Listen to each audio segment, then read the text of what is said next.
Boa tarde a todos que estão nos assistindo.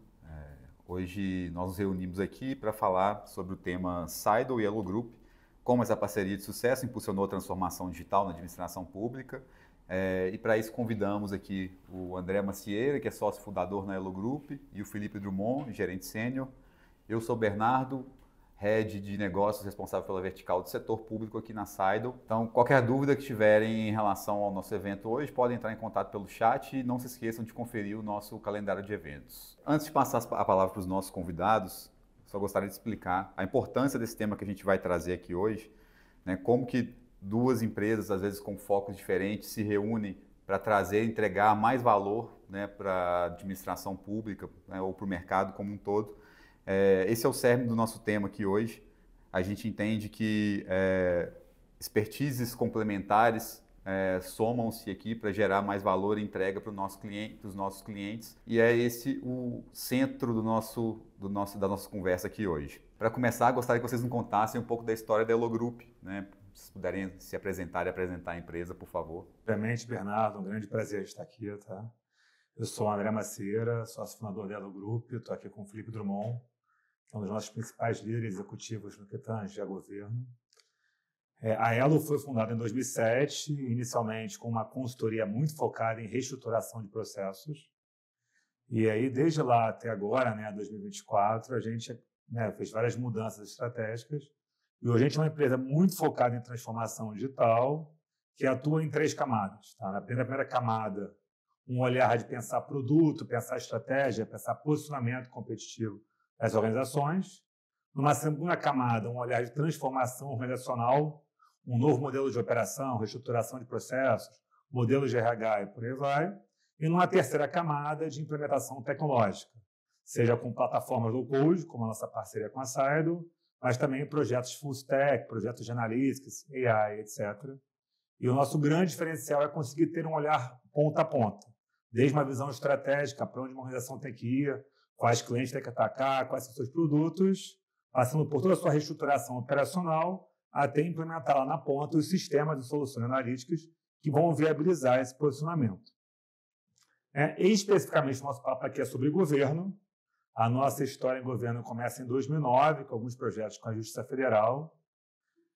E eu acho assim, que a Elo teve um marco muito interessante ali, cerca de 2013, 2014. A gente começou em 2009, começou a tocar um monte de projetos com vários ministérios, Poder Judiciário, prefeituras, estados, em termos de reestruturação de processos. Só que em 2013, 2014, teve uma crise, que é uma sensação assim, de que a gente criava muita coisa, muitas melhorias, projetos, iniciativas, processos redesenhados, novas estruturas, só que a gente tinha uma baixa taxa de implementação. Então, sei lá, naquela época, 70% do que a gente fazia acabava virando ali um papel bem formatado, documentado, com uma boa ideia, e só 30% de fato virava uma nova política pública, um novo serviço, um novo processo. Isso para a gente era muito traumático, muito frustrante, porque era muita energia, muito dinheiro, muitas horas mal dormidas, mas com uma taxa de implementação baixa. E até eu acho que isso, de certa forma, é um pouco da mística que se tinha em relação à consultoria para governo. A gente fez um reposicionamento muito severo na empresa em 2014, com, digamos assim, 3 principais avenidas. Tá? A primeira, a gente só ia atuar em governo com políticas públicas que a gente tivesse autodomínio. Então, desde então, a gente começou a se organizar por política pública. Então, nós temos nossos especialistas em fazenda, saúde, educação, recursos humanos, justiça, etc., porque a gente entende que ter um olhar amplo sobre como funciona aquela política pública é importante para promover melhorias e evoluções nos serviços públicos do Brasil. Tá? O segundo, a gente evoluiu muito a nossa abordagem de transformação organizacional de um modelo privado para um método público que tem uma preocupação muito grande com 2 dimensões. Tá? A primeira é a questão da articulação política, de entender quais são as lideranças políticas, quais são suas agendas, que tipo de oportunidade está mais fértil para plantar, que tipo de oportunidade é melhor esperar um momento, de tal forma que a gente só crie ideias no qual a gente entenda que tem lideranças que consigam implantá-las. Tá? E na outra ponta, uma preocupação muito grande de, ao longo de um processo de transformação, engajar a burocracia naquele projeto, muito no sentido da burocracia sentir que ela está empreendendo a mudança. Desde aquela figura ali que é o empreendedor público, que é aquele servidor muito comprado com a ideia, muito comprado com a mudança, que é quem vai liderar realmente o processo, até uma mudança mais ampla de toda a burocracia. Então, assim, né? Em segundo lugar, uma abordagem de transformação organizacional muito voltada para o mundo do serviço público, que considera duas dimensões novas. Um olhar político, de entender as agendas políticas da liderança e propor pautas nos quais exista uma grande força para implantar aquela ideia e que existe ali posso dizer assim, uma oposição controlada ali dentro. Então, para a gente, uma boa ideia só é uma boa ideia se a gente identificar que tem uma liderança com força e com vontade de transformar aquela ideia em realidade, que vire uma pauta, uma agenda política para virar uma transformação operacional. E a segunda é isso, assim, a gente entende que boa parte do serviço público tem uma força interior de promover uma mudança, então a gente tenta muito transformar a força e o momento da consultoria para valorizar os servidores, que na nossa teoria, né, são os empreendedores públicos, que é quem realmente vai liderar a mudança com a força e com o momento que um projeto de consultoria costuma gerar. Então, a gente é muito preocupado com o engajamento, teoria da mudança, mudança cultural. Tá? E, em terceiro lugar, o objeto da nossa parceria, implementação tecnológica, que é pegar ideias e rapidamente colocar elas em produção. A gente vai falar um pouquinho mais sobre isso, mas de 2014 até 2024, a gente quer uma consultoria muito focada em processos, passou a ser uma consultoria de fato, assim, que pensa ponta a ponta da mudança de governo, desde alguém que é especialista na política pública, uma abordagem de transformação pensada em ciclos e espirais que vão discutir a agenda política, vão discutir engajamento, empreendedorismo público, junto com a mudança organizacional, e uma disciplina enorme para que a ideia vire implementação tecnológica, tendo aí a Saido como um grande parceiro de viabilizar essas mudanças. Na sua visão, como que essa parceria entre Elo Group e Saido se iniciou? Por que vocês enxergam que a parceria deu tão certo no setor público? Então, né, desde 2014 assim, já tinha esse olhar de implementação tecnológica e a gente vinha com essa preocupação de como é que a gente consegue, de fato, entregar no processo com muita velocidade, flexibilidade.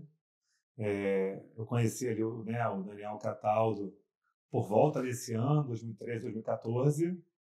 A gente começou a conversar, ficou amigo, até que um pouco mais na frente, ali em 2018, a Saido ganhou 2 enormes projetos de transformação digital de prefeitura, um em Belo Horizonte e um em Curitiba, e ele nos convidou para tocar os projetos em parceria, foi até quando a gente se conheceu, né? Ali nos primórdios. Então, a partir desses 2 cases, foi natural e foi orgânico que a parceria começasse a ganhar atração em diversos outros órgãos e lugares. E acho que assim, as duas empresas elas compartilham algumas coisas em comum. Então, tanto a Saido quanto ela tem um compromisso sempre com dentro do projeto de resolver os problemas que aparecem, esse vez tudo, de conseguir levar aquela entrega até o final. Eu acho que isso trouxe, né, de fato, uma visão em comum, né? São empresas que, de fato, pensam muito parecido em relação aos desafios que aparecem e como solucioná-los.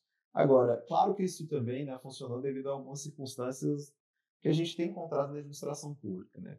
Primeiro, com todo projeto de tecnologia, e, no geral, né, todos os órgãos que a gente tem conhecido, eles vêm de um contexto muito similar, né? Tecnologia tem muitas expectativas, mas as expectativas também nos últimos anos, e talvez até, vou falar até décadas, têm levado a traumas, né? Então a gente vê muitos projetos que falharam, que não conseguiram ser implementados, muitos projetos que às vezes implementou só uma parte dele, e de que em algum momento estava todo mundo ali investindo tempo, recurso, anos da vida para alguma coisa, seja com uma empresa, seja com um time próprio, mas aquilo não saiu do lugar. Então, a gente tinha esse plano de fundo, tem esse plano de fundo até hoje. Acho que todo projeto nosso, o primeiro projeto com o cliente, tende a encontrar esse contexto na administração pública. E que também um outro contexto que a gente observa é a complexidade do portfólio tecnológico. Muitos sistemas legados, dificuldade de integrações entre eles, às vezes não sabendo como os sistemas se comunicam com outros, não sabe se desligar aquele sistema, o que mais vai desligar nos outros. Né? Então, uma arquitetura de softwares assim, né, bem embolada. E aí, o que a gente entende? Né? Por que a parceria dá tão certo? Parte disso sim vem porque a gente quer resolver o problema, mas parte também vem porque a gente acha que a solução acrescenta muito nesses dois pontos. Acho que primeiro, a Saida é uma plataforma muito flexível, né, baseada no conceito de low code. A gente nela é sempre uma empresa com uma visão muito empreendedora, de fato. Acho que toda solução de tecnologia que surgiu nos últimos 10 anos, a gente procurou se especializar, conhecer. Então, quando surgiu o low code, a gente foi atrás de entender. O no code, todas as aplicações de Big Data, de IA agora, enfim, blockchain, acho que são todos temas que consumem, ela de fato estuda e acompanha, né, com tendência de mercado. E a gente sempre, né, via essa dificuldade, muitas vezes aqui no Brasil, a gente encontrar uma plataforma muito boa que conseguisse adequar esse conceito de low code, que desse essa flexibilidade e essa alta velocidade de desenvolvimento. Até que então, né, a gente, nessa parceria, conhecemos a Saido, que do nosso ponto de vista, né, no país é muito única em relação a esses aspectos. E sim, eu acho que é uma plataforma que dá para a gente muita velocidade na entrega dos documentos de software.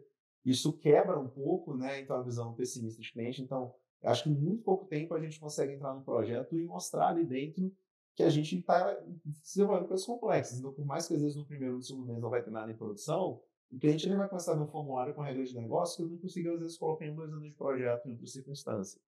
Né? E a Saido também tem outra coisa muito forte, que, né, junto com a gente, tudo bem, você vai entrar numa arquitetura complexa de software, mas você tem uma plataforma, né, que se integra muito bem com as demais. Então, você consegue utilizar ela para absorver processos de outros, né, absorver dados de outras soluções, mandar dados para outros lugares. É muito fácil, a gente fala, gerar uma API dentro da Saido. Né? Se você quiser criar uma API para construir um portal de transparência, por exemplo, até uma pessoa que não é desenvolvedora tem essa capacidade.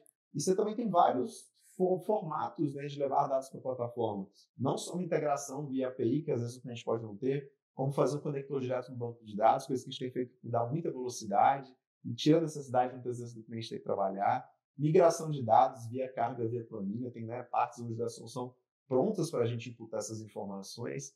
Então, acho que esses são 2 pontos bem importantes. Né? De fato, a gente vê que a solução ela, né, encaixa muito bem nessas duas dores que a gente vê e possibilitam que a gente, né, comece ali logo no início do projeto a mostrar que, olha, aqui a gente tem um projeto de solução diferente, aqui a gente tem um projeto, né, que junto com essa flexibilidade, velocidade de desenvolvimento, com essa interoperabilidade e integração, associa-se com a nossa vontade de fato entregar e resolver o problema e conseguir, né, gerar, começar a mudar essa cultura que a gente acha muito importante. A gente tem que parar de encarar projetos de tecnologia como tragédia pré-anunciada, projetos de tecnologia como algo que vai ficar abaixo do que a gente quer. Né? A gente não está falando aqui de mexer com reforma de apartamento com construções, está falando de desenvolver software e a gente já entende, né, que é sim possível um caminho mais diferente que isso. Tanto no setor público, né, claro, e no privado também, com a gente trabalha, essa tem sido a nossa visão. Bom, Bernardo, então assim, acho que tentando conectar as duas coisas. Assim. Qual é o tipo de experiência que a gente vai proporcionar para os nossos clientes? A gente tem um cliente, tem isso que o irmão comentou, que é um trauma de um projeto que prometeu um monte de coisa, sei lá, que ia entregar um novo app do Facebook, etc., mas na prática não entregou metade do que se propunha, durou o dobro do tempo, gerou um monte de trauma e frustração ali dentro. E a gente tenta entregar essa coisa concatenada entre um especialista de política pública que sabe o que a pessoa precisa, que está no debate da política pública, que vai falar fazenda com a Secretaria de Fazenda, que está no debate no ambiente, está no debate RH com o SAR, etc. Então, ele conhece aquelas boas práticas para aquele contexto, né? Dentro de uma abordagem que é tentar trilhar um caminho, que é começar por um caso de uso, isso vai crescendo, isso cria ali um movimento, com a velocidade de implementação do Saido e a facilidade para gerar casos rápidos. E aí, com essa combinação entre a empresa Elo com a empresa Saido, a gente realmente consegue construir experiências muito poderosas. Não que isso, assim, minimize o fato de que desenvolver software é complexo e no poder público é mais complexo ainda. Tem muitas barreiras a isso. Mas realmente é uma trilha, é uma atração que dá um sentimento muito forte de viabilidade com o nosso cliente, poder conhecer a política pública com a abordagem, com a plataforma flexível. É legal essa colocação do termo trauma, né? E a gente percebe isso nas conversas que a gente tem, né, com agentes aí do setor público e como que isso reflete, às vezes, nos processos de contratação. A gente vê cada vez mais editais muito grandes, muito rígidos, com regras muito complexas, sempre por trás carregam esse estigma aí de tentar evitar traumas que foram sofridos no passado e isso acaba não permitindo que, às vezes, os órgãos, né, dentro de um projeto errem, né? O erro custa muito caro, né? Aquele erro que é o erro positivo, que a gente trata muito ali na metodologia ágil, no desenvolvimento, que te permite evoluir, né? Ele muitas vezes ele é pouco aceito no setor público. Complementando, né, o que o André disse também, relatando toda essa questão em relação à parceria das empresas, a administração pública ela é muito complexa. Exige perfis especialistas que entendam profundamente das regras de negócio. Assim como no privado você tem que ter uma pessoa que vai entender de varejo, uma pessoa que entende de gás, de energia, você precisa ter na administração pública uma pessoa que entende de fazenda, que entende de recursos humanos, que entende de meio ambiente. São grandes políticas públicas. Isso tem muitas regras específicas dependendo do lugar. Uma secretaria de fazenda nunca é igual a uma outra, né? Um órgão de RH, a gente tudo bem, no mercado privado a gente tem mais CLT. Na administração pública a gente vai ter cada estado, cada prefeitura e o governo federal com regimes jurídicos, né, únicos, próprios, com regras particulares. Então, conseguir entender isso é uma especialidade que a empresa construiu ao longo, né, de mais de quase 2 décadas aí de funcionamento e de pesquisa e de aprofundamento, né, e de vários projetos que ela tem tido na carteira aí nesses últimos anos que proporcionaram chegar aqui. Ao mesmo tempo, a Saina, enquanto empresa de tecnologia, também tem uma tradição grande, né? Foram vários anos para evoluindo, para desenvolvendo, por exemplo, uma plataforma hoje que é a All-in-One, é uma plataforma onde você consegue fazer, por exemplo, um portal, fazer um chatbot, fazer uma analytics, né? Além de desenvolver, automatizar processos, criar banco de dados. Tudo isso, eu acho que isso é um ponto que a gente, né, enquanto quem implementa, ela gosta bastante, né? Nativo da plataforma, né? Nada é um módulo, nada é uma soluçãozinha que ela comprou um momento e está lá como uma coisa anexa. Tudo é muito de forma orgânica, né? Então tudo desenvolvido ao longo de muito tempo e consolidado, né, de forma muito estrutural no produto. E com certeza, né, a gente tem que saber as especialidades. É uma empresa que quer entender muito do negócio. E que, claro, a gente tem muito desenvolvedor hoje, a gente vai falar um pouco mais dos casos daqui a pouco, e a gente usa isso para, com base nesses negócios, trazer isso e desenvolver um sistema. Agora, são especialidades diferentes, né? A Silo, por exemplo, também tem muitos desenvolvedores, mas já tem outros perfis especialistas em parte, né, por exemplo, de infraestrutura, especializados mais profundamente em banco de dados, em camadas mais de produto de analíticas, em IA generativa. Então, são especialidades diferentes que tem que suplementar. Eu acho que no Brasil, historicamente, a gente sempre teve uma cultura muito de que às vezes você tinha uma empresa de tecnologia que ela também tinha que implementar tudo. E acho que é algo que as nossas empresas elas veem como um problema de uma dificuldade de mercado. Você tem uma empresa que entende o negócio, é diferente de uma empresa que vai entender muito profundamente tecnologia. E acho que as duas conseguem se complementar muito em torno da plataforma SideOne. E sem dúvidas, acho que do nosso ponto de vista, essa especialidade enquanto empresa é fundamental. Em vez de todo mundo ficar competindo, em vez da gente, enquanto consultoria, ficar querendo desenvolver um produto com uma baixa valor agregado de tecnologia, não vai adiantar na área de desenvolvimento de sistemas, né? Acho que tem que deixar claro esse ponto. Em vez de vocês tentarem, né, entrar em cada vez mais projetos, onde vocês às vezes não tem especialista que vai entender tanto, a gente tem que se complementar. Vai ser melhor para a gente, né? Acho que as empresas vão ter um crescimento mais orgânico e, acima de tudo, vai ser melhor para o cliente. Porque ele vai ter os dois lados. Ele vai ter tanto uma empresa que entende da realidade dele, tanto de outra empresa que está disposta a escutar, como é o caso de vocês, e evoluir com a plataforma. Acho que esse é um ponto que a gente sempre gosta de destacar. Quando a gente entra no projeto, a relação nunca é só com a gente e também nunca vai ser só com a Saido. Né? O cliente ele tem a oportunidade, por exemplo, de dialogar, de reunir com a Saido. Tem coisas, às vezes, que ele demanda que necessitam evoluções do próprio produto. É comum. Dependendo da solução que a gente vai trabalhando, a gente nunca vai ter uma abertura para conseguir evoluir aquela plataforma. Acho que com vocês a gente já teve inúmeros casos, né, de demandas de evolução do produto porque algo novo precisava ser desenvolvido. E aí, às vezes, até uma necessidade de ajuste acabou criando um novo produto em algumas áreas, como eu quero falar em RH. E aí eu acho que também isso é uma coisa muito interessante a gente tem que destacar. Acho que isso também é um potencial da gente ter duas empresas brasileiras, né? O escritório de vocês está aqui em Belo Horizonte, a gente vem aqui, a gente conversa, a gente marca, a gente resolve. Então, acho que essa proximidade também para a gente, né, enquanto está no mesmo país, que a gente também trabalha com diversos parceiros do mundo, vocês também, mas acho que isso também traz um potencial único para a gente. Né? A gente está trabalhando muitas vezes no setor público brasileiro, com clientes brasileiros, com empresas de consultoria brasileira, né, com empresas de produto brasileira, e quando a gente consegue somar essas três coisas juntas, de fato, eu acho que a gente tem muito mais capacidade de lidar com os sistemas complexos, com os desafios difíceis, que até hoje não foram bem resolvidos na administração pública. A gente tem áreas que até hoje a gente entende que não contam com sistemas que estão adequados aos desafios e que o sistema é muito mais um obstáculo do que o potencial de conseguir, de fato, gerar uma boa política pública, um bom resultado para o cidadão. Então, agora é importante a gente contar como que isso tudo que a gente conversou até aqui agora se materializa, trazendo alguns cases. E para isso eu vou promover uma substituição aqui. Queria agradecer a André pela sua participação. A gente vai se despedir do André e chamar agora o Nicolas, da Elo Group, para nos ajudar nesse tema. Bem-vindo, Nicolas. Prazer ter você aqui conosco. Então agora, já pegando um gancho dessa última fala aí do Felipe, né, de conhecimento especialista, e trazer como que isso se materializa em cases, se você pudesse falar um pouco aí de alguns cases para a gente e compartilhar conosco alguns projetos em parceria de Seidel e Elo Group. Obrigado, Renan. Prazer estar aqui com vocês. Eu atuo em projetos, né, na temática fazendária, então apoiando aí estados e municípios, né, a organizarem toda essa parte de receita, tesouraria, finanças públicas no geral. Acho que um ponto de atuação da Elo Group dentro dessa parte fazendária é que a gente visa muito entrar no finalístico do nosso cliente, falar a mesma língua do nosso cliente. A gente tem muito essa preocupação. E hoje, acho que um ponto de destaque, assim, dado o nosso conhecimento acumulado, é que nós somos a única consultoria que está envolvida ali no núcleo das discussões do âmbito da reforma tributária no Brasil. Quando a gente olha para a reforma tributária, acho que existem duas atribuições, né? No desenho geral, acho que muita coisa ainda vai ser detalhada, enfim, disciplinada ao longo dos próximos meses. Mas existem duas grandes competências que permanecem, né, no rol de atribuições dos estados e municípios, que é atendimento e cobrança. Esses são temas que por vezes, careciam, né, de um aporte de tecnologia para tornarem-se mais escaláveis, mais inteligentes.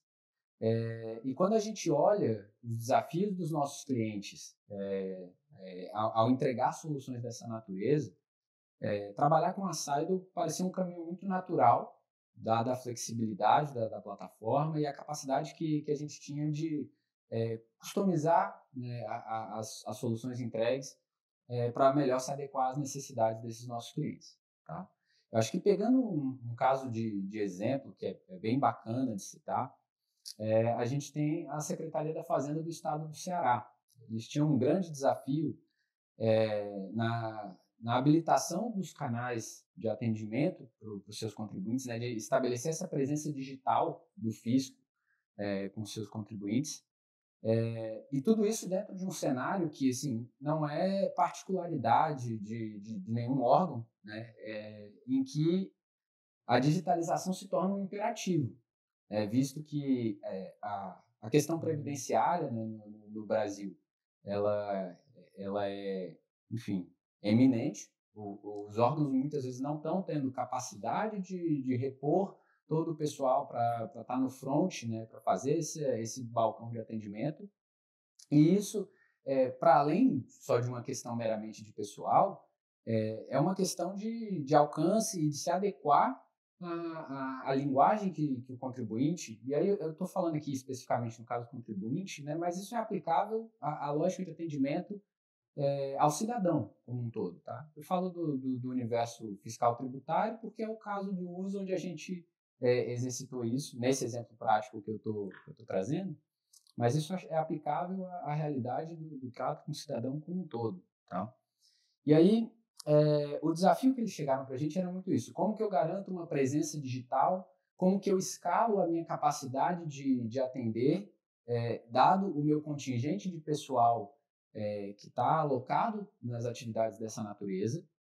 E foi muito legal trabalhar com a plataforma da Seidel, porque ela permitiu que a gente estruturasse uma lógica unificada de base de conhecimento, né, para consolidar uma taxonomia e os conhecimentos que o órgão detinha sobre as temáticas em que ele presta atendimento aos seus contribuintes.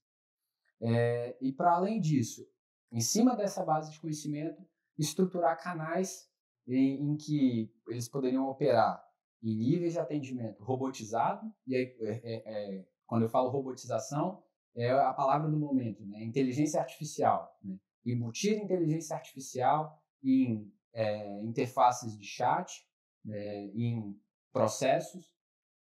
Então, hoje, a gente conseguiu fazer a automação de alguns processos de atendimento ao contribuinte, conseguiu disponibilizar um canal de atendimento via WhatsApp, que é, assim, olhando especificamente o cenário Brasil, né?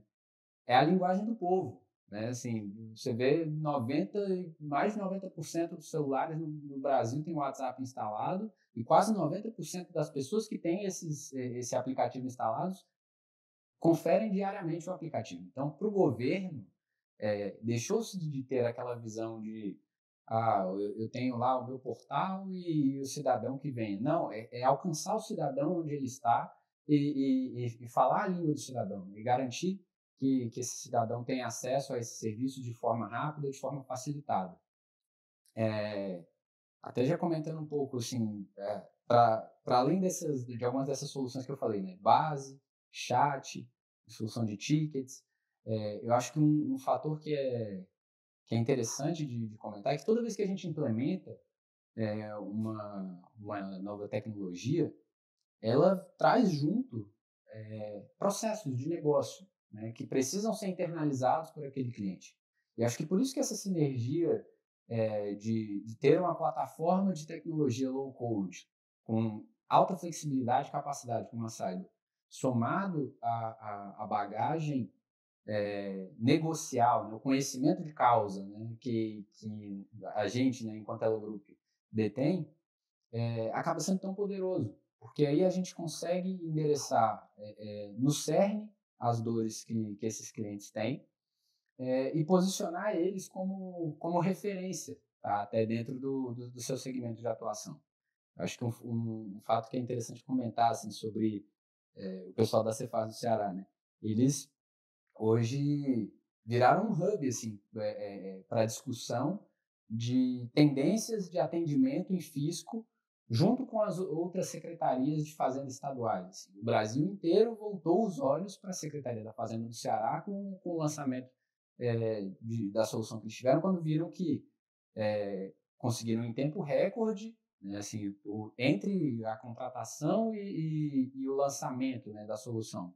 Foram menos de 6 meses lá, e eles conseguiram lançar em tempo recorde uma solução que já embarcava o que está na boca do povo, né? IA, né? Um chatbot com GPT, a solução de GPT também plugada nesses tickets, operando como um copiloto, né? Um assistente do atendente para potencializar esse atendimento.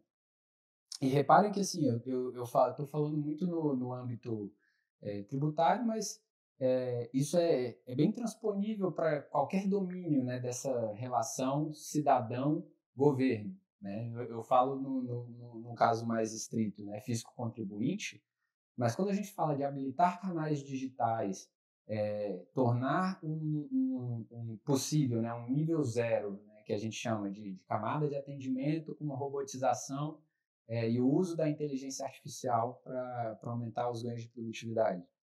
Isso é aplicável a todas as esferas, né, de governo e a quaisquer natureza de órgão, né, que a gente esteja falando. Então, quando a gente olha para o universo das prefeituras, né, acho que até a André comentou um pouco mais cedo, né, a gente tem uma rodagem muito bacana de projetos com prefeituras, projetos muito exitosos, e quando eu falo dessa solução de atendimento aplicada ao universo fazendário, é muito pelo caso de uso que foi exercitado, não porque é uma solução sui generis que somente se acopla a esse contexto. Tá? Não, perfeito. Então, acho que complementando, né, um pouco o que o Nicolas trouxe, né, ele falou muito da parte, né, de atendimento, CRM, eu vou ir um pouco mais para a área meio. O primeiro ponto que eu queria destacar, acho que sistema de área meio sempre foi um grande desafio na administração pública brasileira. Muitas vezes as nossas legislações, a nossa autonomia funcional, né, a autonomia de cada estado, de cada município, do governo federal, tem suas próprias regras, inclusive sobre vínculo de trabalho, criaram um cenário muito complexo, né, e também sobre processos administrativos. Então, a gente tem uma complexidade muito grande, né, de diferentes mundos, da forma de que, às vezes, se você desenvolve um sistema para você tem muita dificuldade de que aquele sistema seja muito adequado para outro. Então, essa prolificação de uma arquitetura de software mais tradicional sempre foi um obstáculo muito grande. E a gente já teve, assim, né, infelizmente, falo com tristeza, né, porque são recursos públicos, fracassos históricos nessa área, de tentar implementar soluções internacionais, grandes soluções nacionais, e tem muita dificuldade, ou às vezes mesmo conseguir implementar, vai ter muita gente imputando dado manualmente no sistema, vai ter muita repetição, vai ter pouco potencial de explorar dados, de extrair aqueles dados, fazer relatórios, fazer análises. Então, e basicamente, a gente vive, eu acho que esse cenário. E aí a gente acha que, de fato, uma solução como a Sidle é um code algo revolucionador. Eu tive uma oportunidade aqui na Sidle, a Sidle, claro, já tem muito consolidado na atuação no mercado privado, então já tem esse produto em funcionamento em empresas. Mas quando a gente foi desenvolver isso para o setor público, a gente pôde, de fato, adaptar muito isso. Então a gente pôde desenvolver muitas coisas, inclusive do zero. Um processo de nomeação de um servidor público, de um membro de poder, de um estagiário, é muito diferente de admissão de um profissional. Um processo de licença também vai ser bem diferente, um processo de frequência vai ter suas particularidades, tudo vai ser muito específico de cada local. E aí eu falo que foi de fato uma oportunidade de sonhos para mim, que sou entusiasta dessa área de RH, sempre trabalhei com esse tema, inclusive, enquanto consultoria, de poder fazer um sistema que já tinha muita coisa ali embaixo, então não foi do zero, mas que pudesse ser flexível e adequado ao máximo àquela necessidade. Então acho que foram muitas vezes, poucas vezes que a gente, acho que por questão tecnológica não, mas foram poucas vezes por alguns escolhas de projeto ter que lançar algo que a gente, por exemplo, não desenvolveu alguma coisa que era necessária. E muita coisa a gente também fez além. A gente hoje tem solução, por exemplo, em recursos humanos integrada com IA generativa, para leitura automática, interpretação de conteúdo de documentos, comprovações, atestados, solicitações, por exemplo, auxílio saúde, tudo com uma análise que, de fato, tirou trabalho. A gente tem documentos sendo gerados, portarias, atos oficiais, para o esforço de mandar coisa para a diária oficial, a coisa já gerada, já desenvolvida, já vai sendo feita de uma vez, já vai pronta ali para o diário oficial, por exemplo, você não tem mais que ficar fazendo peça, documento, formulários hiper simplificados, poucos campos que os servidores precisam preencher, por exemplo, para solicitar serviços de recursos humanos, no lugar de ter que ir lá, criar um processo, anexar um banco de arquivo, e criar uma pastinha e mandar aquele tanto de coisa e aquilo ficar tramitando durante dias, requerendo análise, requerendo construção individual. Em resumo, a gente trabalhou bastante nessa linha, tem trabalho com o Ministério Público do Ceará, com o Tribunal de Contas do Ceará também, mais recentemente o Tribunal de Contas do Pará. Investe Minas, que é uma empresa pública, que já vai ter algumas particularidades muito próprias, e aí que é um projeto que avança para toda uma linha tradicional de RP também que a Sardo possui, então a gente vai falar de financeiro, a gente vai falar de gestão de contratos, a gente vai falar de compras, a gente vai falar de patrimônio, que é outro tema também já desbordando. E o nosso desafio hoje está sendo, claro, a gente já está no nosso 5º ou 6º sistema de recursos humanos, já está indo para a nossa 4ª folha de pagamentos nos últimos anos. A gente está cada vez nessa grande escala, mas a gente quer atingir cada vez clientes de maior porte, cada vez clientes mais diversos ao longo do Brasil, seja Ministério Público, seja Tribunal de Contas, seja Poder Legislativo, seja prefeituras também nessa área, seja o Executivo estadual, federal. A nossa missão é essa. Foi muito bom começar clientes de um médio porte, que a gente já viu, já tem uma dificuldade maior, já traz algumas circunstâncias específicas, mas agora a gente entende que esse produto está pronto para os próximos anos evoluir. E acho que aí, assim, foi um pouco mais de uma prática mais consolidada que tem sido nesse nosso desenvolvimento de sistemas para a área meio, e a gente tem que, de fato, estar lidando com esse grande desafio de automação aí no setor público brasileiro, mas tem outra área também que a gente acha que é fundamental. É muito engraçado que na administração pública, de um lado, a gente teve esses sistemas grandes especializados de área meio, então sistema de folha de pagamento, sistema de financeiro. A gente teve do outro lado, até muitas vezes utilizando para a própria área finalística, para a área de prestação de serviço, internamente também, a área judicial principalmente, sistemas de tramitação de processos, que se tornaram, principalmente a pandemia acelerou muito, uma necessidade de automatizar algo, de conseguir rodar algo, de tirar um papel e colocar aquilo para dentro do computador, ficaram muito fortes.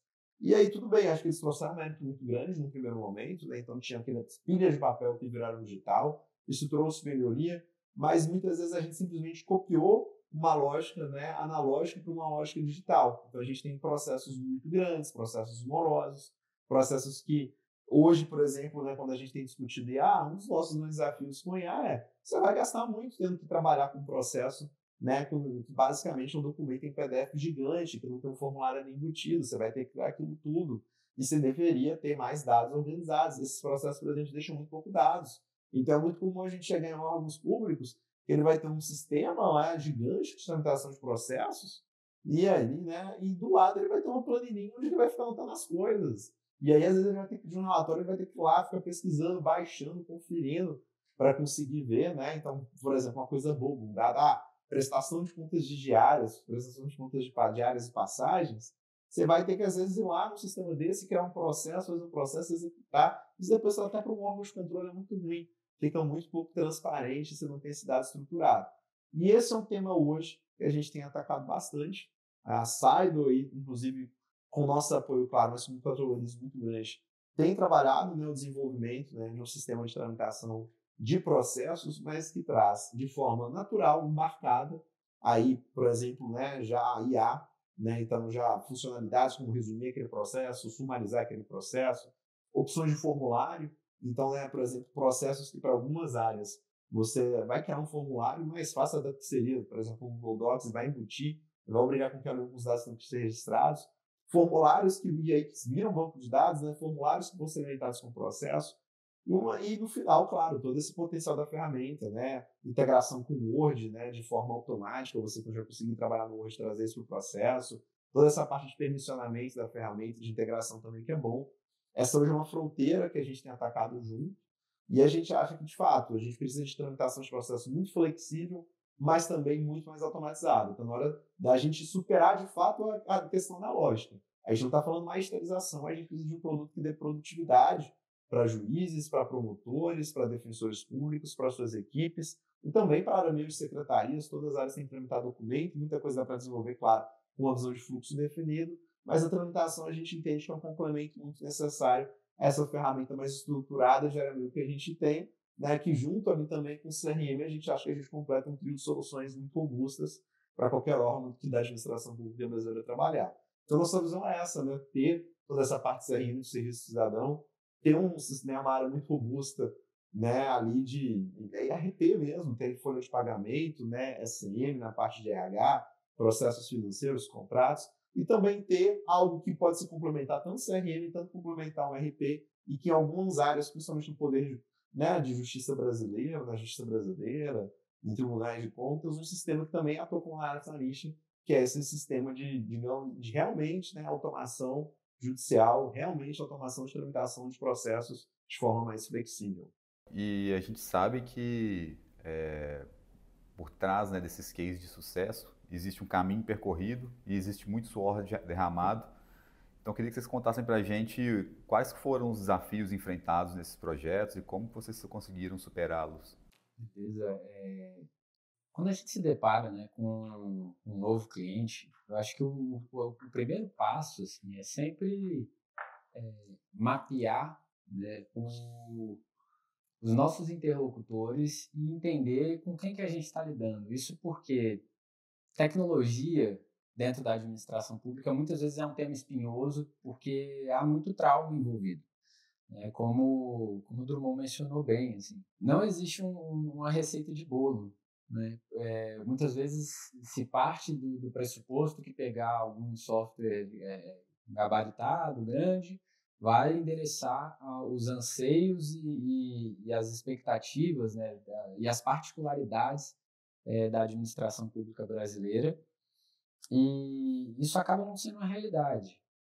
E construir esse entendimento dentro dos nossos interlocutores de que a tecnologia implementa um processo de negócio, e esse processo de negócio ele também vamos falar assim, um retroalimentador das necessidades evolutivas dessa tecnologia, é uma virada de chave cultural que precisa ser feita.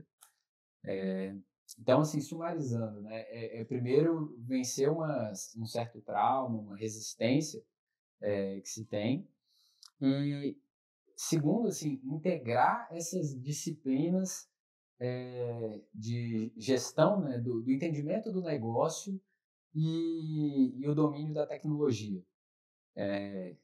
Sempre falo assim, já faz um tempo que a tecnologia deixou de ser pauta da TI. Assim. Os gestores de negócio precisam estar muito bem aculturados para conduzirem essas mudanças e serem capazes de pautar assim, a tecnologia. Inclusive, assim, se fala muito a tecnologia é a área meio, né? Assim, sempre quando a gente olha até estruturalmente dentro das organizações, a tecnologia está na área meio. E por muito tempo a tecnologia não se sentou à mesa na tomada das grandes decisões do negócio. E hoje isso é um imperativo para qualquer tipo de organização, seja ela pública ou privada. Então, a gente acaba que se insere dentro de vamos falar assim, de um turbilhão de mudanças, né, que estão sendo conduzidas dentro desses nossos clientes.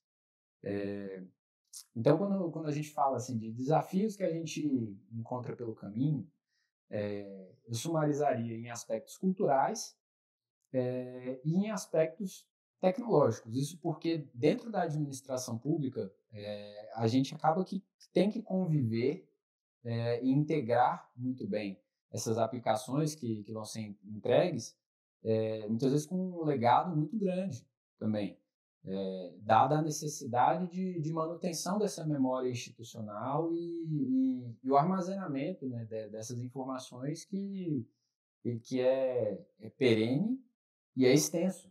A gente não está falando do escopo de uma organização com o seu rol de clientes, né? Por vezes a gente está falando de um estado e todos os seus habitantes, né? Um município, todos os seus habitantes. A volumetria dos dados e a capacidade de processá-los e entregar isso numa experiência coesa, né, para o cidadão, é um aspecto crítico da operação e que muitas vezes não depende somente da aplicação Seidel, né, que a gente está construindo.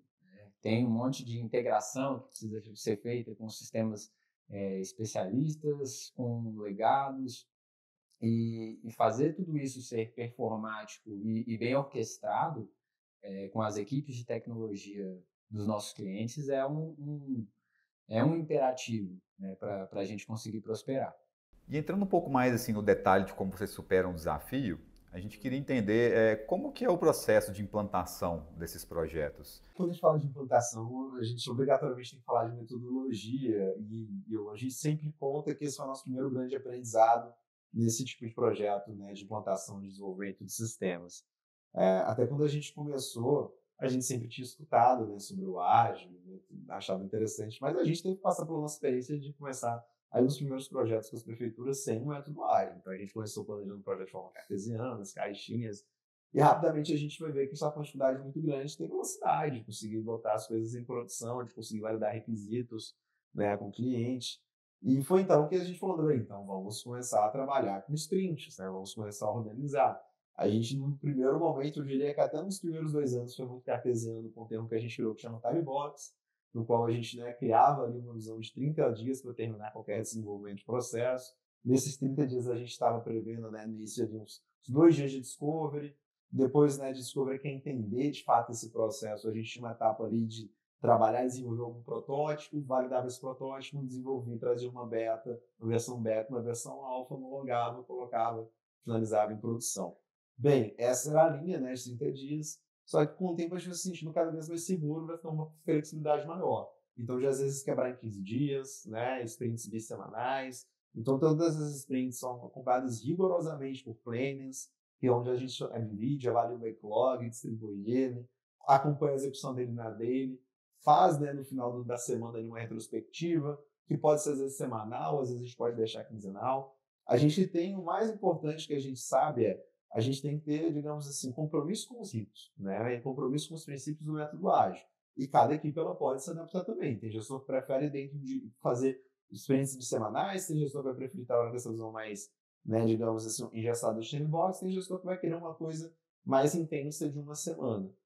E aí vai variar de acordo com o tipo de cliente, vai variar de acordo com o tipo de gestor. O importante é seguir e ter, né, muito bem esses conceitos de método ágil.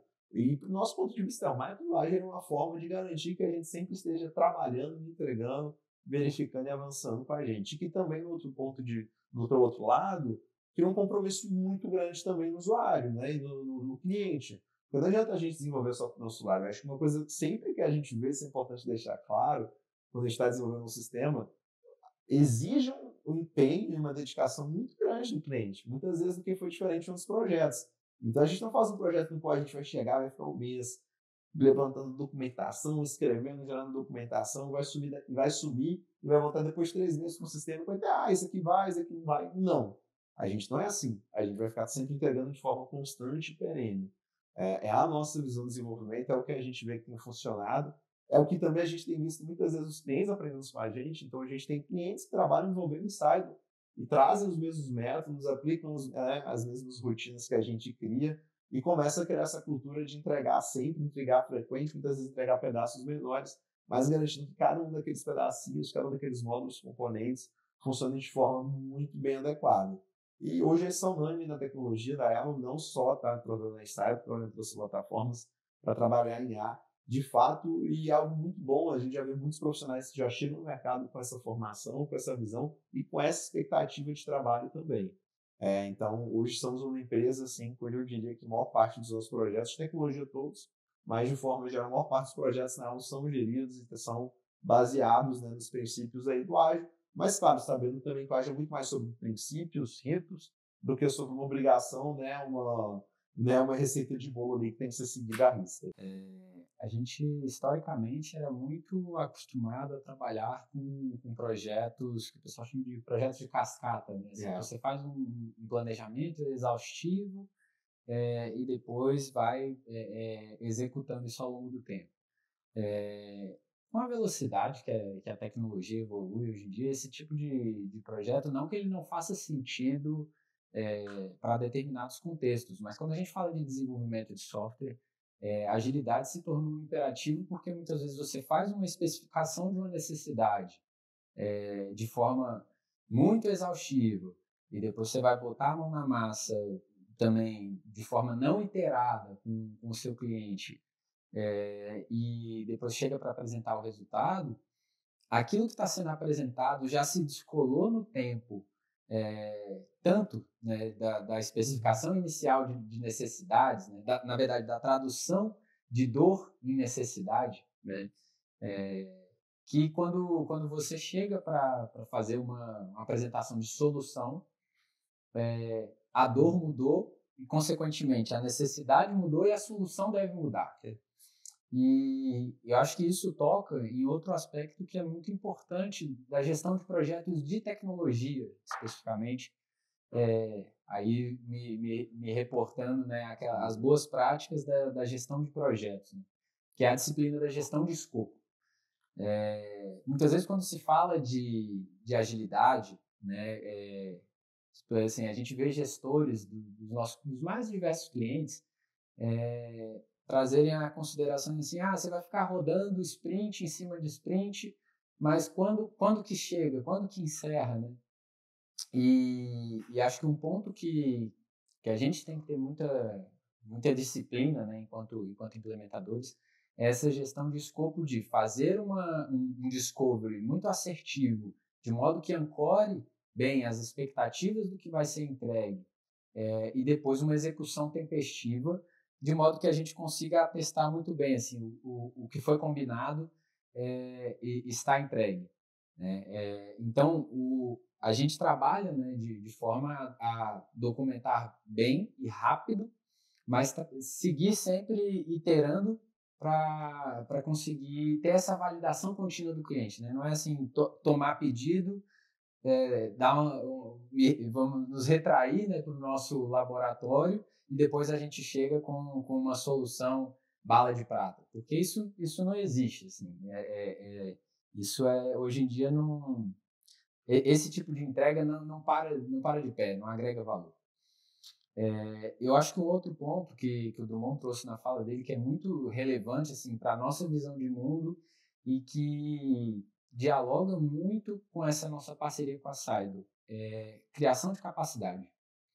A gente tem sempre esse ideal de não gerar dependência. Assim, a gente entende que a gente é um viabilizador de soluções e a gente quer criar capacidade dentro dos nossos clientes para que eles se emancipem. Né? A gente não quer se instalar de forma perene e não, vamos falar assim, não orientada ao bem comum, ao bem público. E por isso, assim, o fato da gente trabalhar com uma plataforma de low code em que a gente consegue treinar e inclusive, expandir os horizontes dos casos de uso dos quais os nossos clientes podem se beneficiar com o uso da plataforma, faz com que eles tenham muito esse buy-in, sabe, com a plataforma, queiram aprender e que, mesmo que tenham sido motivados inicialmente a usá-la por algum caso de uso específico, é muito frequente que eles se vejam questionando assim, para onde que eu vou agora com a Saido aqui dentro, sabe? Então, isso é muito bacana, assim, porque a gente vê a plataforma atuando como um habilitador de transformações e não como um endereçador de dores específicas que demanda a Elo Group numa posição de implementador. Interessante agora como que vocês trouxeram muito na fala de vocês, né, o papel do cliente dentro desse processo todo, né, de transformação digital. Então agora conta um pouco mais para a gente como que é a relação entre os clientes e as empresas parceiras durante e após a implantação. Então, perfeito, Bernardo. Aí tem um ponto importante, né, porque quando a gente está falando da administração pública, essas questões já vêm do modelo de contrato que foi combinado. Então, por exemplo, né, toda licitação, toda contratação ela já tem um modelo pré-estabelecido de como essa relação vai ser. E aí existe como vem, né, numa licitação, vem numa contratação, e como que a gente pensa com o ideal. Como que a gente pensa com o ideal são as duas empresas trabalhando numa forma de consórcio, né? Então a gente vai ter a Saido fornecendo essa solução, né, fornecendo a plataforma e recebendo por isso, né, recebendo pela sustentação disso se for nuvem, por exemplo, e a Elo trabalhando com implementação e com desenvolvimento, e as duas dividindo um valor para cada um desses itens por meio de um consórcio. Agora a gente tem um mundo real de como essas contratações ocorrem. E essas contratações elas podem ser feitas hoje, no nosso ponto de vista, de 3 formas. E cada uma delas impacta. Então, a gente pode ter, por exemplo, contratações que não possibilitam consórcio. E aí, muitas vezes, a Elo vai ter que entrar e ela vai, né, aí, claro, repassar os valores dessa contratação direto para a SAI, ouvir uma subcontratação. E a gente pode ter, às vezes, uma contratação que não permite nenhuma, né, uma licitação, uma contratação que não permite nenhuma subcontratação. Né? E aí, muitas vezes, por exemplo, pode ser que a SAI não entre, e a Elo deu mais um apoio de forma direta, mas que, claro, não vai estar executando o projeto ali, porque vai ter uma limitação, ou então só ela entra e vice-versa, isso pode ser uma realidade também. E aí também tem a forma como essas contratações podem ser feitas. A gente, né, como toda empresa que está no mercado, atuando no setor público, participa de licitações, claro, licitações que a gente entende que são interessantes, né, licitações que têm um grande potencial de contribuir, né, e que estão bem desenhadas, têm requisitos sobre usos, prevêem prova de conceito. Já teve muitas licitações que com provas, por exemplo, de conceito, que a gente ficou em 5º colocado, 7º colocado, e, né, as soluções anteriores que foram classificadas na frente não conseguiram demonstrar aqueles itens, e só quando chegou na nossa vez a gente conseguiu demonstrar que, de fato, ela estava apta e, né, provas de conceito com qual a gente participa junto, a Saido e a Elo estão empenhadas. Então, esse é o modelo mais tradicional. Acho que depois o Nicolas pode me complementar um pouco, mas outra forma muito comum, né, e aí que, claro, um pouco mais presente na Secretaria de Fazenda, mas que tem que ser alastrado para outros órgãos de governo, para órgãos de justiça, para a Secretaria de Planejamento, são as contratações em parceria com órgãos internacionais, né, que provém de programas, né, de empréstimo de investimento no BID, do Banco Mundial, e que são modelos que têm um pouco mais de flexibilidade, por exemplo, de composição de avaliação de notas técnicas, também de construção de provas de conceito, né, são processos que a gente entende que são mais modernos também. Claro que tem toda uma rigidez, não tem para serem executados, mas trazem também, né, aspectos muito positivos. E, por fim, tem uma terceira forma que a gente tem visto surgindo como uma alternativa da própria administração pública de dentro para fora, querendo se modernizar, que tem sido as empresas públicas de tecnologia, né, ou então as agências de desenvolvimento. A gente sempre teve empresas públicas que desenvolveram tecnologia no Estado. Claro que elas têm um histórico, né, e tem muita necessidade de terem, né, desempenhado seu papel. Muitas vezes, né, nos anos 70, nos anos 80, você nem tinha empresas para desenvolver alguns serviços. E essas empresas também, muitas vezes, por dificuldade do mercado, acabavam sendo necessárias. Afinal, você pode perder o fornecedor, mas essa empresa sempre vai estar lá te dando suporte. Mas muitas delas têm entendido recentemente que elas precisam também se modernizar e que o mercado não é um competidor. Não é alguém que vai chegar lá para tirar um órgão que é cliente dela, mas o mercado é um parceiro. O mercado pode fazer com que ela tenha mais capacidade de entrega, porque o que importa para qualquer órgão público é gerar resultado para o cidadão. Se uma empresa pública está tendo dificuldade de fazer isso, ela pode sim no mercado buscar apoio e pode fazer com que o mercado seja o seu parceiro nessa entrega, para que o objetivo final do Estado seja executado. Então, a gente, né, hoje tem contratos, né, de parceria com 2 empresas públicas que vieram, inclusive, de licitações, né, foram competitivas, tiveram técnica, tiveram preço, foram, né, super disputadas, e que hoje a gente é parceiro da empresa pública de tecnologia do Ceará e da empresa pública de tecnologia do Mato Grosso. Em ambos os modelos, você pode contratar diretamente essas empresas e aí, com contrato de parceria com a gente faz essa execução em conjunto com elas. Vira uma forma muito flexível, porque a contratação de empresas públicas para a administração pública é algo que é possível ser feito de uma forma direta. Então, sem dúvidas, hoje acaba muitas vezes sendo uma forma de se trabalhar. E a gente já teve iniciativas no qual órgãos de justiça, órgãos de executivo de outros estados contrataram empresas públicas de tecnologia do Mato Grosso, por exemplo, né, mostrando que isso é perfeitamente possível e está adequado, e está claro, né, dentro dos preços de mercado também. Então, são essas 3, né, são essas 3 formas. Essa última, de fato, a gente viu com algo muito interessante que surgiu nos últimos anos, com potencial aí de, né, melhorar e de dinamizar muito esse mercado de contratações. A gente sabe que o trabalho que é você fazer uma licitação, tem às vezes a gente acompanha que eles passam mais de um ano trabalhando em termos de oferência, trabalhando em licitação, troca uma administração um pouco do foco, volta atrás, já tem licitação que a gente passou, cancelou. Enfim, contratar é algo muito complexo na administração pública. Tem clientes assim que a gente passa às vezes 3 anos até conseguir fechar um projeto que tem durante todo esse período, né, dificuldade de contratar.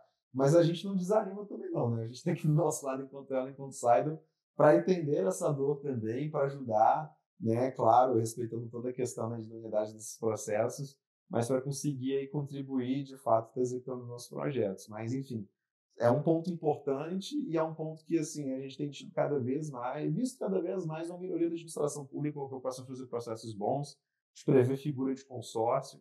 Né? Acho que a administração pública também tem que entender que tecnologia não é algo mais que se faz daquela forma que a gente acha antiquada. Sou uma empresa que desenvolve produto, que implementa, que faz tudo. Não. Tecnologia a gente precisa de especialidade, precisa de gente que entende negócio, precisa de gente que entende produto, né? A gente precisa do cliente muito dedicado, e essas 3 coisas que são chaves para que a gente consiga entregar e desenvolver um bom projeto. Pegando carona aí na fala do Drummond, e acho que só detalhando alguns aspectos que ele citou, acho que é importante a gente ter essa visibilidade, né, de que ela e Saido trabalham juntas, mas elas não necessariamente são grudadas uma na outra, né? Quando a gente vê modalidades de contratação que permitem consórcios, é sempre do nosso interesse trabalhar com a maior proximidade possível, mas existem casos onde a gente atua, nós, Elo Group, né, atuamos como representantes de software da Saido. Então, a implementação e a cessão, né, do uso do software para o órgão contratante é feito via Elo, mas a Elo detendo também é uma manifestação expressa da Saido de atuar, né, como representante do seu produto. Quando a gente olha as modalidades de contratação, acho que é importante citar o caso de contratações por organismos multilaterais, né? Aí, mais notadamente, né, Banco Interamericano de Desenvolvimento, Banco Mundial, cada um tem as suas políticas próprias de contratações, e que observam preceitos, né, de qualificação técnica e de preço, e que normalmente estão atrelados a alguma linha de crédito específica para alguma finalidade, né? Eles têm muito essa visão de atuarem como bancos de desenvolvimento, né? Então, as linhas de crédito são direcionadas para finalidades específicas, né? Algumas que valem citar, né? Profisco, né? No âmbito fiscal tributário, que é operada via BID, Progestão, né? Que é muito orientada à modernização da gestão governamental, que é operada via Banco Mundial. E acho que o caso que o Drummond citou, né, de operação conjunta com as empresas de tecnologia, empresas públicas de tecnologia, é muito bacana porque isso mostra vamos falar assim, uma mudança de paradigma, né, da visão que o setor público tem, de fato, passando a enxergar o mercado, né, como colaboradores, né, como parceiros de solução para viabilizar a resolução de problemas públicos, tá? Então, tem sido muito proveitoso para a gente trabalhar com essa vamos falar assim, esse mosaico, né, de possibilidades de colaboração, né? Tanto com o poder público, né, na figura dessas empresas de tecnologia, quanto entre nós. Assim, acho que a gente consegue endereçar os vários desafios que a gente se depara com bastante flexibilidade. Muito obrigado, Felipe e Nicolas, por compartilhar essa experiência. Acho que foi muito enriquecedor, né? É importante ressaltar mais uma vez, né, que essa parceria, né, Seidl, né, como uma empresa de produto, tecnologia, né, com uma plataforma robusta, traz os conceitos de low code, all-in-one, automação, criação de soluções. A gente gosta muito de falar que o céu é o limite, né, que a gente resolve todos os problemas, todas as dores dos nossos clientes. E para a gente é muito importante ter uma empresa como a Elo trabalhando em conjunto, que traz todo esse conhecimento específico na administração pública, conhecimento especializado. A gente falou aqui de fazenda, a gente falou aqui de justiça, a gente falou aqui de soluções específicas. Então, acho que essa complementaridade entre as duas empresas só tem a gerar mais valor para os nossos clientes, para esse processo de transformação digital no setor público. E, para finalizar, mais uma vez, reforço o convite de para quem tiver dúvidas, podem entrar em contato conosco pelo chat e nos sigam nas redes sociais. Obrigado, pessoal.